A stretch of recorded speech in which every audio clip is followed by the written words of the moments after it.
নমস্কার বন্ধুরা, আশা করি আপনারা সকলে ভালো আছেন।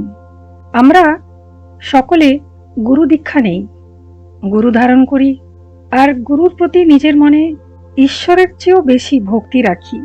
কেননা আমরা সবসময় গুরুকে নিজের কাছে পেয়ে থাকি, সুবিধে অসুবিধে গুরুর কাছে পরামর্শ নিতে থাকি।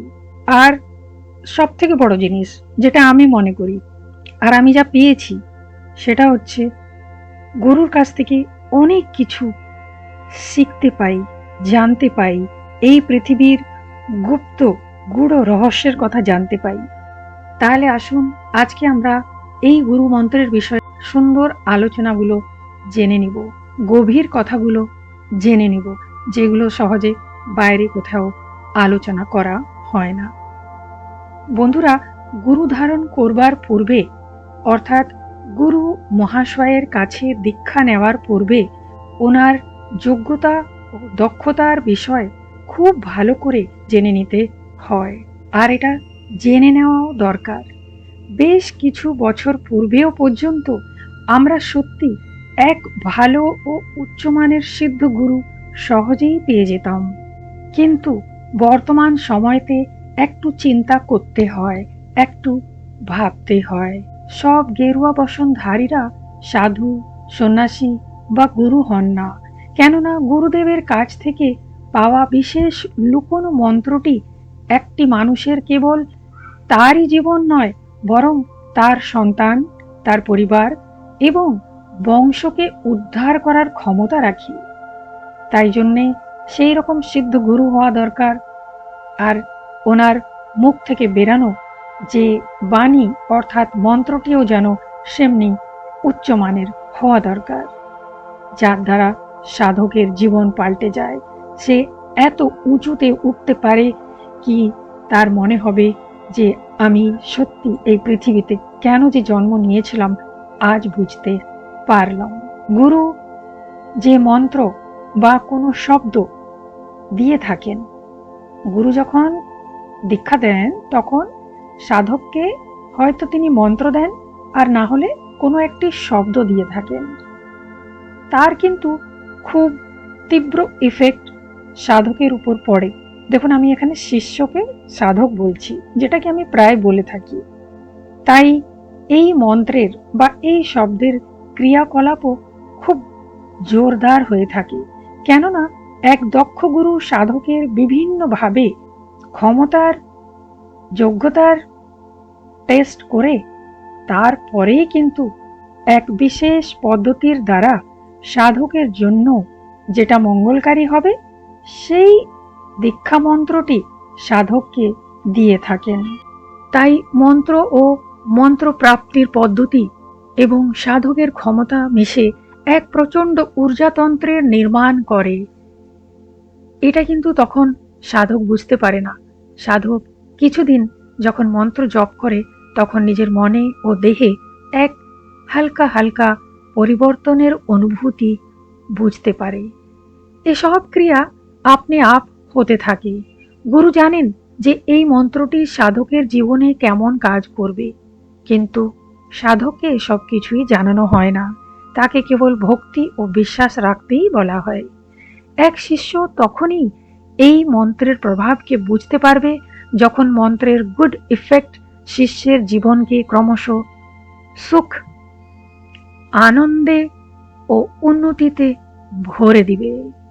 আর এটা এক সিদ্ধ মন্ত্রের প্রভাব হয়ে থাকে।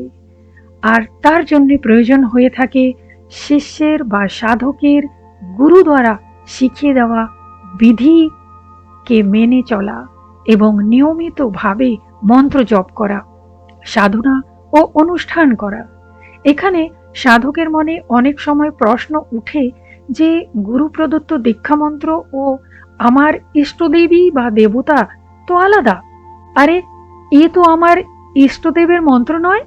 যেমন হয়তো সাধক ভগবান নারায়ণের ভক্ত, কিন্তু তার গুরু তাকে হয়তো ভগবান কৃষ্ণের মন্ত্র দিয়েছেন। তো তখন তার মনে হবে যে আমার তো আরাধ্য, আমার ইষ্টদেব অন্য, তো এটা কি ঠিক যে কৃষ্ণ মন্ত্র আমি জপ করব আমার ইষ্টদেবকে ছেড়ে দিয়ে? কিন্তু বন্ধুরা, প্রায় দেখা যায় গুরুরা এই সব বিষয়গুলি জেনে তারপর সাধককে মন্ত্র দিয়ে থাকেন। আর যদি সেটা ইষ্ট মন্ত্র ছাড়া কিছু আলাদা মন্ত্র হয়ে থাকে, তো তাহলেও কিন্তু গুরু মন্ত্রের উপর অগাধ বিশ্বাস, শ্রদ্ধা, ভক্তি রেখে জপ, তপ, ধ্যান, সাধনা করে যেতে হয়। যদি মনে মন্ত্রের উপর সন্দেহ বা কোনো ভ্রম হয়, তো আপনি নিজেও চেক করে নিতে পারেন। ধ্যানে বসে মন্ত্র মনে মনে জপ করুন। যদি ধ্যানে ইষ্টদেব দর্শন হয়, গুরু দর্শন হয়, অন্যান্য ঈশ্বর দর্শন বা আধ্যাত্মিক স্থলের দর্শন হয়, তো বুঝতে হবে মন্ত্রটি একদম ঠিক। সাধককে এই মন্ত্রের প্রতি আস্থা রাখা দরকার, গভীর ভক্তি রাখা দরকার। এই সব গুরু মন্ত্রের দ্বারা জপ করতে করতে সাধকের দেহের চারপাশে একটা বিশেষ অরা তৈরি হয়ে যায়। আর যদি এই গুরু মন্ত্রের গুরু নিজেই অনেক জপ সাধনা করেছেন, অর্থাৎ যে মন্ত্রটা দীক্ষা দিয়েছেন সেই মন্ত্রটাকে যদি গুরু নিজের জীবনে অনেকবার তার অনুষ্ঠান করেছেন, জপ করেছেন, আর তারপর যদি সাধককে তিনি এই মন্ত্রটিকে দীক্ষা মন্ত্র হিসেবে দিয়েছেন, তাহলে তো এই মন্ত্রটি সাধকের জন্য গুরু কবচের কাজ করে। দেখুন, আমি এর প্রথমে কি বললাম যে গুরু মন্ত্র এক অরা সৃষ্টি করে, আর দ্বিতীয়টা কি বললাম, কবচের কাজ করে। তাই জন্যই তো গুরু মন্ত্রের এত মহত্ব, গুরু মন্ত্র এত পাওয়ারফুল হয়। আর গুরু মন্ত্রের এই কবচটি সাধকের জীবনে প্রতি মুহূর্ত কোনো দুর্ঘটনা থেকে রক্ষা করে থাকে। আরো কি কি এই ধরনের গুরু মন্ত্রের দ্বারা সাধক লাভ পেয়ে থাকে, আসুন আমরা জেনে নিই।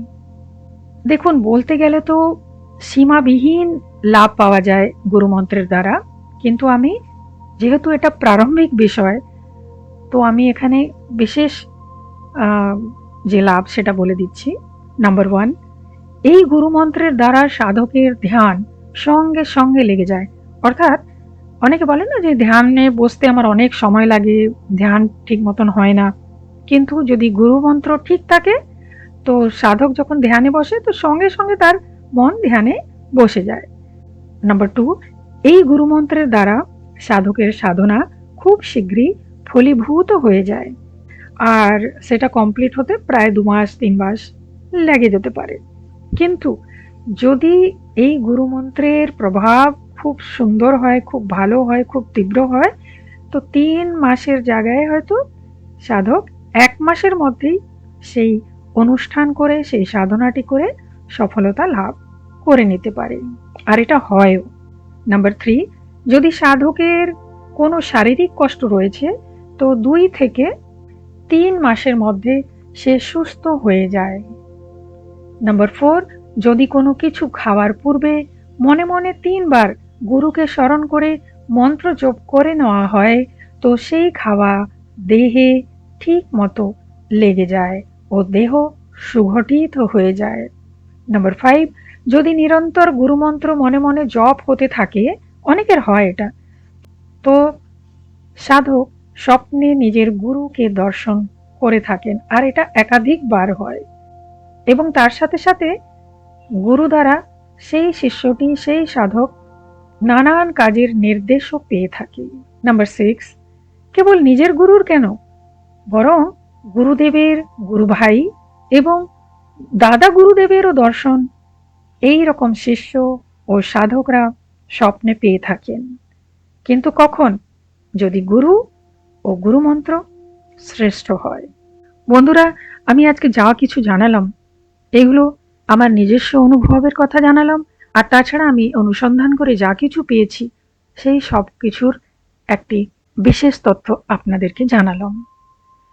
এরপরে আবার জানাবো যে গুরু মন্ত্র কত বড় বড় কাজ করতে পারে।